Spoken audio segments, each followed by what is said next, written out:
Howdy guys, it's Joe here, and today I'm going to be talking over a Seagull Hanzo gameplay. Now, of course, I feel like a lot of people do like the characters Genji and Hanzo, so I decided, after the Genji video, let's just go for some Hanzo. And of course, Seagull is probably my favorite Hanzo player. There are a few other players, but honestly, Seagull is a really good example of how to play a very consistent Hanzo. And I feel like that's very important, as overall, Hanzo does seem like this character that is often not very consistent. But we see Seagull bringing this character into tournament, bringing him into competitive, bringing him into really everything, and doing really well for a lot of games. So let's see what we can really learn about this.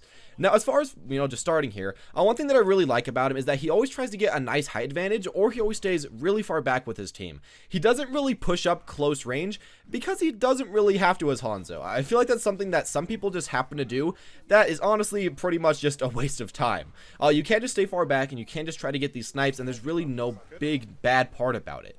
As well, another thing that I really like about him is that he doesn't really spam out shots every single second. Now, of course, he could be shooting a few more shots, but instead of going for quantity, he's often going for a little bit more quality, trying to get a few more actual good shots that can land headshots. And that's something that you don't always see, but with this character, with this player, we see it really quite often. Even right there when we saw like a Genji trying to actually attack him, he goes for the Genji. He tries to shoot him, and he waits a few seconds before he shoots. He doesn't just spam the arrows, which is something that some people might have a bit of a problem with. As well with this, something that I really like to mention about this gameplay is that a ton of people are talking voice chat all the time. Of course, Seagull himself is talking all the time. All these guys are talking all the time. Seagull's kind of talking about, how his gameplay is working because he's streaming, but everyone else is still talking about really everything that's going on. Seagull's telling them where he's going to, Sonic Arrow, where he's going to go in, and they also tell him, maybe we should use all of our ults right now, and later on in the game, they tell him, save your ult, please, because then we can get this nice Zarya combo. My Zarya ult's almost up, and he saves it. There's a lot of really cool communication that we hear right here, that just kind of goes on throughout this entire game. As well with this, I think that he heard either from his teammate or for someone like that there was somebody coming around the side, and he happens to see it's a Sombra, snipes at that Sombra, and then gets a really great shot on that other Hanzo. They do have a different Hanzo on the enemy team for a little while, but Seagull kind of just wobs that guy, and he's pretty much taken as the only Hanzo that keeps playing for quite a while in this game. Alright, here we see he just waits for that shot right there. He has vision, there's really no reason not to shoot. And another thing I really like about his gameplay is that he shoots these shifts, or I guess he shoots these Sonic arrows in really great positions. He puts them around corners, around walls, around places where people would come out. Sometimes what I see from people is that they either shoot the Sonic arrow just randomly on the ground, they just shoot it on a wall randomly, they shoot it on the payload, they shoot it on a lot of places where it really doesn't give your team much of a huge advantage. But in Seagull's case, he's shooting it where, enemies will walk around. He's shooting it where he can get a really good advantage and where he can be ready to shoot to try to get some headshots. So that's a really nice thing to learn about him. Alright, here we can see a great example of that. He literally jumped over the wall just so that he could shoot an arrow, just so that his teammates can know where the enemies are.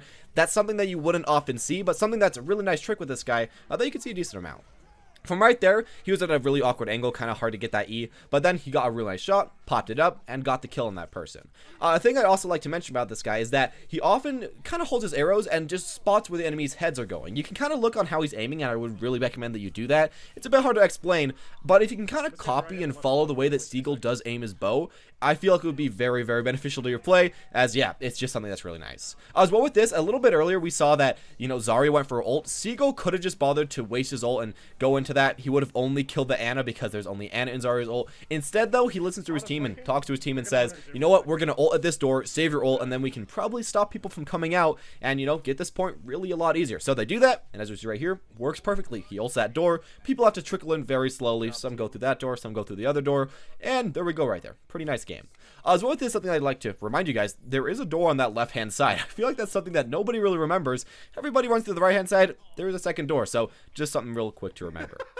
Now we're just going to switch straight into the next part of the match where he's on defense, and we started out, he's all ready. And another thing that I would like to point out is that whenever Seagull's about to shoot, he always does charge before he goes around the corner. He always does charge before he gets out of the shield range. He always does charge before he does something, so that you aren't wasting time charging while you're trying to spot the enemy. You already have a charge, and you can already let go, you can already aim really well. It's something that you should always be doing as this character, and something that he does pretty much 100% of the time. Sometimes he doesn't, but almost every single time he goes for that.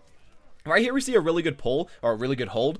Him and his teammates are at this high ground. Now, I see sometimes people have the big problem where, the enemy team happens to get underneath and nobody drops down. We can see right here, he's dropping down, his team is dropping down. Make sure that you try to get the high ground, try to get a lot of kills, try to get all that damage done because the high ground is very effective. but when the high ground isn't working anymore, or when the payload just gets pushed a little bit too far, you might want to drop down, try to, collapse on anyone who's on the payload, and then just going from there. And that worked out really well for these guys. They're pushing out just a little bit. Of course, you can try to stagger the enemies, always a good idea to do. And I think the enemy team still actually happens to have a nice Hanzo. So there we go with that. Really, again, though, I would like to say how great this team play is, honestly. These guys are calling out so much stuff. If you look at the top left, they're just talking like every single second. And if you want to watch the actual original video, I'll link that down below. You can hear how these guys are playing it, how they're talking it out. Of course, right here was great communication. The Ana saw that, Hanzo's the only one getting damaged. Let me full heal this Hanzo. They heal the Hanzo up. They get the kill on the Winston. There's really nothing way too bad about that. Right here, they're just kind of walking around, looking around. They decide to stick next to each other. Another good thing to do. Sometimes as a support, you might just happen to leave your DPS to try to go for those tanks. While that can be good, it's often good to try to get that height advantage, stay with these other people. And then that Genji just literally gave up right here.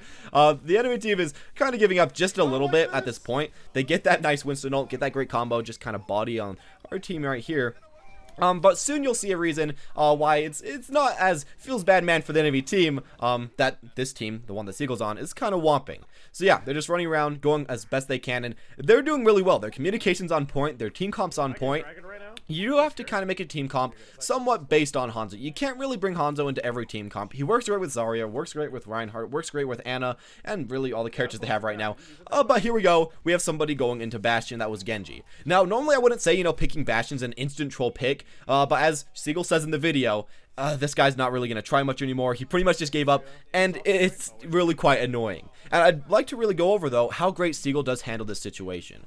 A lot of people right here, we just kind of give up, get really frustrated that somebody on their team's kind of trolling a bit, or a lot, and just stop playing. But Seagull keeps trying his best. He knows that maybe we can get this guy to start playing again, maybe we can get him to start going. And even if he doesn't, we do have a chance to actually win because we did the first round so great. Right here, though, we see that guy. They both just get bodied right here. And yeah, the Bastion, he's really not trying his best. Not saying the Bastion's always a troll pick, but the way that this guy's going for it, he's definitely not trying his hardest, and Seagull's talking about it, and his teammates are talking about it. But yeah, they say we can probably still do something about this if we just keep going. A lot of the times, people will switch. And I will say one annoying thing is when people switch to kind of troll attitudes, troll picks mid-game, because like you're already halfway through the game. It's so annoying, but just keep trying. Right there, we saw a really great thing. He shot around the corner, was wondering if anyone was there so that he wouldn't be completely mauled when he walked around the corner. And he was lucky, saw someone over there, turned around, instantly headshot him. His aim is always just amazing. Like this Hanzo's aim, Seagull's aim. It's something that you do want to learn, do want to try to follow. And you kind of want to shoot a little bit above the enemy or right towards them, as we can just kind of see. But yeah, they're kind of just going after it. He's trying to get the height advantage, trying to shoot people from afar. As we see right here, he could have just shot a little bit closer, but he shot a bit further so that he could see people all the way behind that wall right there. Something that was pretty advanced, gotta be said. His sonic arrows he uses to huge effectiveness. I don't know why people don't always use these way too much. A lot of times people just kind of waste them or don't use them at all. They're one of his best abilities, if not his best ability. As well with that, we saw his ult right there. He just kind of had to guess where he was going to ult. No one was talking way too much at that exact second. I feel like they could have told him maybe shoot a little bit further behind, maybe a little bit further in front, try to get some vision somehow. But, he tried his best. Unfortunately, he didn't do way too much. But yeah, they're just continuing from here. The Bastion decides to go Junkrat. This Lucio, of course, is playing that ride, trying to bring this Hanzo back into the game. Right here, I guess people could try to switch to be a bit more of a stall comp, as the comp isn't the best for stalling, but still, Seagull's doing really good. He's getting a lot of damage. Just some of his teammates might have been able to switch. Doesn't really matter way too much, though. He's just shooting everyone around. Of course, the one thing that you want to remember is to not get yourself killed, so he's doing that the best he can, trying to stay next to spawn. You can't just walk around the corner, shoot them, walk around the corner again, shoot them. Unfortunately, he goes a little bit too far in right there, gets bodied by these people, and then this one Sombra's trying his best, trying to get in there, but unfortunately, they get onto the point.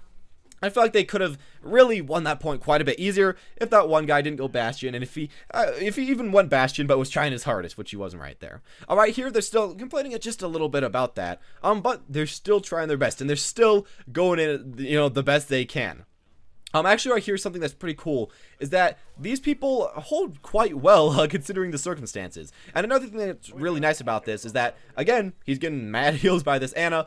and the fact that this Winston is trying to dive, but the way that they're playing does counter this Winston. Normally Winston would pretty much very hard counter Hanzo in a lot of situations, but the way that they're playing with their tanks, and the way especially that they're playing with this Ana, they're positioning right next to each other so that if the Winston happens to jump in, he won't be able to do nearly as much as he normally would be able to do in this 1v1 or 2v2 situation. You just can't do nearly as much, so I feel that's really great right there. As far as from here, really what we're going to kind of see quite a bit is them trying to push the advantage. They got a lot of the enemies, and now they're trying to stagger them, trying to kill them slowly and get them done.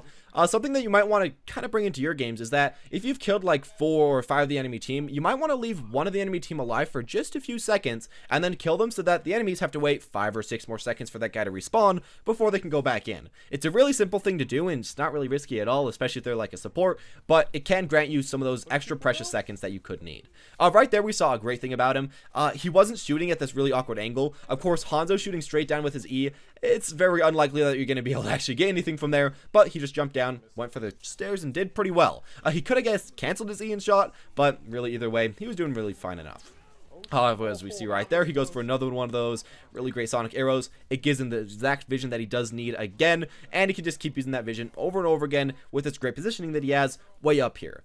As far as it is right now, nobody's really trying to contest this high ground. And if nobody's trying to contest the high ground, you should just take it. The enemy team comp really isn't that great against high ground. They have Winston, but that's about it. So it does give Hanzo a lot of situations where he can get up there, and there's not much they can do about it, because Soldier can maybe hit 1 or 2 bullets on the Hanzo, while Hanzo can just just walk forward a little bit, shoot an arrow, walk back, and then the Soldier can't shoot him back. Of course, the Soldier, even if he gets a right click, well, he can't one-shot the Hanzo, while the Hanzo can one-shot him back. So yeah, as far as it is right now, if they get rid of that Winston, or if they just waste the Winston's time, you know, the Hanzo can really do whatever he wants to, get a lot of damage dealt, and it's kind of hard for the enemy team to kind of deal with that right now. From right here, he's just trying to get the height advantage, jumping up and down, of course, always a great idea to do. Goes for that ult. Unfortunately, somebody gets out of it, but still, really great timed ult. And there's very little time left, so they don't really have to worry way too much right now. He shoots for the ground once again. Fortunately, that Genji happens to E that. But, you know, it's going pretty well. They're just going straight back up to that high ground. And this one position that he's at right now is really great, as it gives you high ground really from everywhere. There's nowhere that can really out high ground you right here. So if you're a character that can get up here, a Soldier can, really everybody can, slowly. But especially with Hanzo, especially with Genji, that can be a really good idea to get up there. Right here, he sees that Genji just walked backward. There's no reason for him to try to 1v1 that Genji. Of course, you don't want to always run super far away. If you know the Genji is going to hit you anyway, it's a good idea to just try to shoot him, try to hit him right here, as we saw right there. And you can honestly take him out a decent amount of time. Just the fact that, you know, Genji's getting healed, Genji's jumping on you with his ult, maybe it's not always the best idea to run in. You should run away. It's pretty obvious, let's be honest. Right here, though, they just finally finished it up. He killed a few people up the stairs, gave his team a huge team advantage. You know, it was like 5v4, so they did have quite a big advantage. Plus, they still have that Hanzo damage on his team. So yeah, it was fine. Then we're finally back off to this offense. Hanzo, again, what I feel like is a little bit stronger. Both of them are very strong. The way that, you know, Seagull plays them, both of them seem very strong. But I personally like offense a little bit longer, or a little bit better, especially against somebody like Winston. Because Winston honestly feels a tad stronger on defense or on offense, so you can kind of beat him out just a tad bit easier. From here, though, they're just walking around. As you see, though, when he's seeing this Genji, he's not really running away all the time. He's actually trying to shoot the Genji. I don't know why people do this, but when people see Genji, they run, they hide, they don't try to kill him. But honestly, he's pretty low health, and once he uses that E or once he uses that shift, he's a pretty easy to kill to get. So just try to get that off. Alright, here, waits around the corner, tries to get that shot, tries to get a headshot.